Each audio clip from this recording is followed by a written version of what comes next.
sa buong Pilipinas. Ito ang Radyo Pilipinas News Update.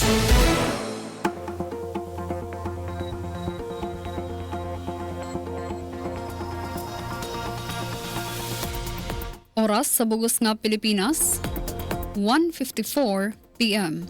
Mapay nga kulop sa aton nga tanan, adiyan aton mga balita saya na nga pangurason. Calbayog City, nagdumara meeting sa mga barangay officials para masulbar ang barangay dispute. Ngan Bayanihan Bulilit 2026, opisyal na nga gintikangan pinaagi sa nasa nga kick-off parade. Pamatian tan detalye matikang Kansuzat Pratensyo.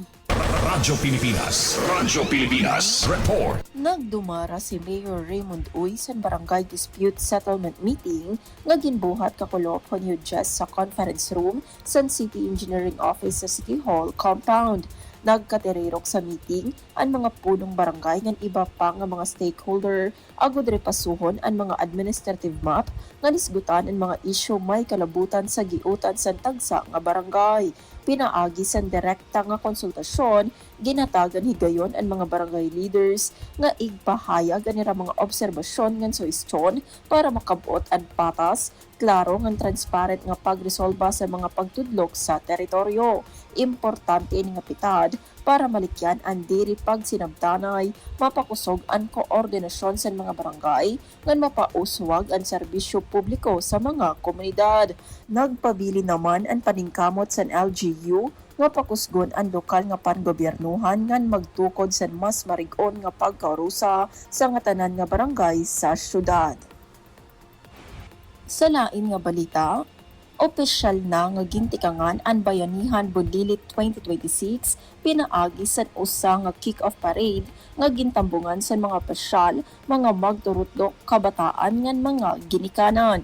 Ang Bayanihan Bulilit mao ang national nga programa sa advokasya nga ginpapangunahan sa Early Childhood Care and Development o ECCD Council sugad sa Brigada Eskwela sa Department of Education nga tinuig nga inisyatibo nga nag-uurusa sa lokal nga gobyerno, mga ginikanan, voluntaryo ngan komunidad para limpyuhan o payon ngan andamon ang mga child development centers antis magtikang ang bago nga tuig eskwela. Nakiusa sa parada sira CSWD Officer Donato Albelda Jr., focal person Alma Miano, mga personahe sa ECCD ngan Protection Unit, mga field monitor, child development teachers ngan workers, pati mga kabataan sa ECCD ngan era mga ginikanan.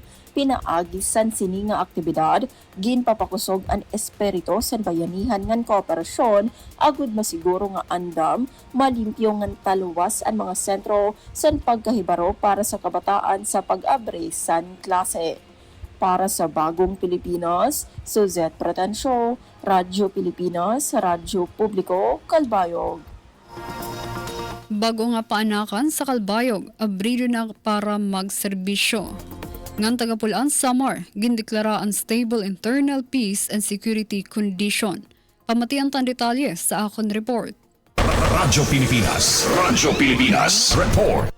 Opisyal na nga ginabrihan sa City Health Office sa Calbayog ang bag-o nga birthing clinic sa Kapookan Primary Care Facility como parte sa pagpahilawig sa serbisyo panlawas para sa mga burod, bag-o nga anak nga minasusan ug ira mga pamilya. Tumong sa pasilidad nga himuon mas madali, mas abot kaya ug mas harani ang access sa mga residente sa taluwas nga pag-anak ug maternal care nga diri na kinahanglan pa magbiyahe sa mas haragyo nga mga ospital. Nag-offer ang birthing clinic san komprehensibo nga pag-ataman para sa mga eroy ug binasusan, moderno nga pasilidad sa pag-anak, 24 oras nga serbisyo ug mga serbisyo nga accredited sa PhilHealth.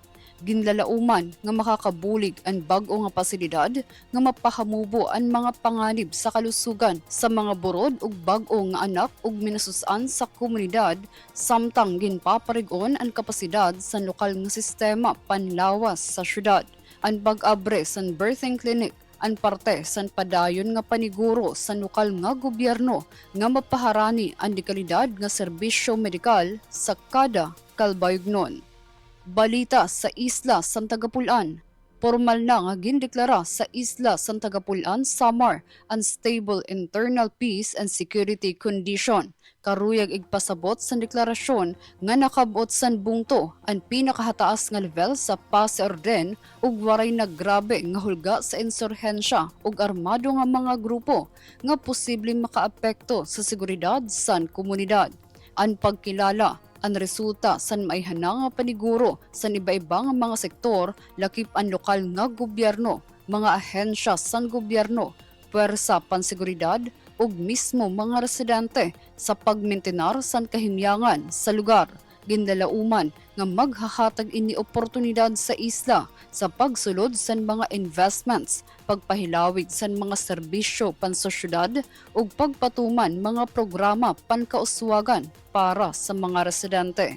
Gintatagan doon gihapon nga magpabilin nga nagkakaurusa ug magbantay para magpadayon ang kahimyangan ug kauswagan sa isla San Tagapulan.